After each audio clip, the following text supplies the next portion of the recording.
this one is largely based around missed revenue, and it's really trying to look at making sure people don't forget those opportunities of claiming money for the work they've already done.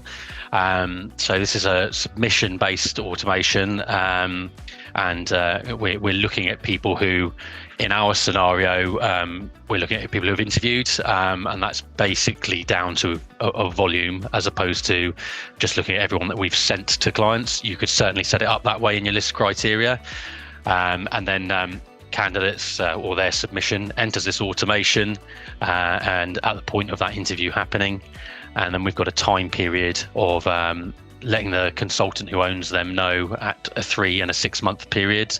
And again, those are, you would line those up with what your ownership time periods might be that you have in your contracts. So I would think predominantly that might be 6 months for most people. But we've got a 3 month check-in ahead of that in case we've kind of missed any revenue and we want to get it in a more appropriate quarter. So this one just passes through that, notifies the consultant if the candidate hasn't become placed. So anyone who's placed as on system who might have been in this, we obviously know we've got them sorted and we don't need to check. And it's really just an internal notification to consultants. Low risk, really low risk. You're not sending anything out externally to anyone. So probably a pretty safe one to kind of experiment with as well.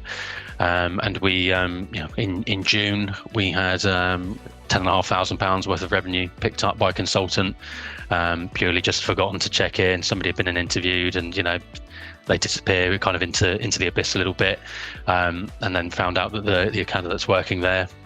Immediate bill, pretty easy revenue that way.